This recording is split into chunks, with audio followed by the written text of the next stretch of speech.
মুরগির রুমগুলো পরিষ্কার করতে চলে আসছি আজকে আমি। Hello everyone, this is my Monir Khan, welcome to another new video. আজ আমি চলে আসছি আমাদের মনির খান ইকো ফার্মে।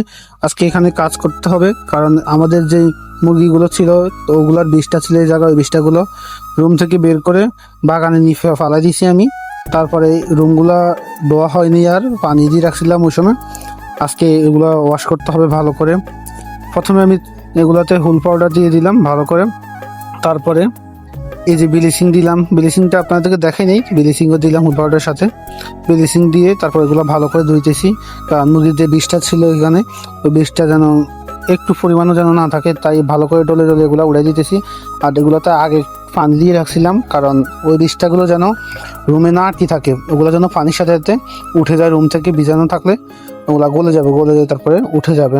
এই কারণে পানি দিয়ে রাখছিলাম অনেকক্ষণ। তারপরে হুল পাউডার ব্লিচিং দিয়ে প্রায় 1 ঘন্টার মধ্যে ভিজিয়ে রাখলাম রুমগুলো, কারণ এগুলাতে যে ময়লাগুলো আছে এগুলা ব্লিচিংয়ের কারণে উঠে যাবে তাড়াতাড়ি, এবং হুল পাউডার থাকাতেই খুব তাড়াতাড়ি এটা ক্লিন হয়ে যাবে। তারপরে আমি আস্তে আস্তে এগুলোতে আবারও পানি দিলাম, পানি দিয়ে সাইডে যে ময়লাগুলো ছিল ওগুলো ফালা দিলাম।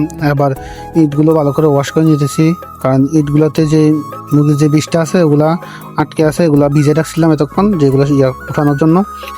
এখন যে পাইপ দিয়ে এগুলো আস্তে আস্তে তুলে ফেলবো। তারপরে কারণ এগুলো তো মল থাকলে পরে এগুলো থেকে ভাইরাস আক্রমণ করে বসবে আমার যে পরবর্তী মুরগিগুলো আসবে ওগুলোতে। এই কারণে ভালো করে এগুলো তো ওয়াশ করে নিলাম হুল পাউডার দিয়ে, ব্লিচিং দিয়ে ভালো করে ভিজিয়ে রাখার পরে এগুলোকেও ভালো করে যে জায়গায় মলগুলো আছে ওগুলো ভালো করে ডলে ডলে উঠাই রাখি দিলাম। এরপর আস্তে আস্তে এই যে রুমগুলো থেকে পানিগুলো বের করতে আমার অনেক কষ্ট হয়ে গেছে, কারণ রুমগুলোর চারিপাশে উঁচা, মাঝখানে নিচা। এই কারণে যে পাশেই দিতে যাই ওই পাশের সমস্যা হয়।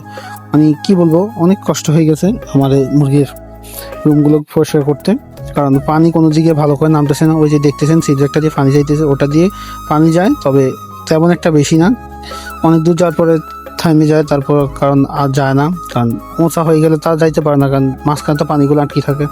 এই কারণে অনেক কষ্ট হয়ে যায়।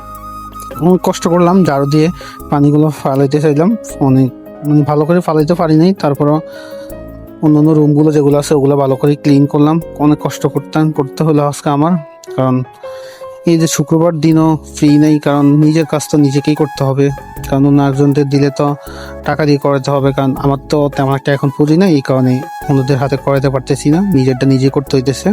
সবাই আমাদের মনির খান ইকো ফার্মের সাথে থাকবেন, তাহলে আমরা অনেক দূরে এগিয়ে যেতে পারবো। আর আমাদের জন্য দোয়া করবেন, আমরা যেন জীবনে ভালো কিছু করতে পারি হালালভাবে। সবাই ভালো থাকবেন। ওকে, আল্লাহ হাফিজ, আসসালামু আলাইকুম।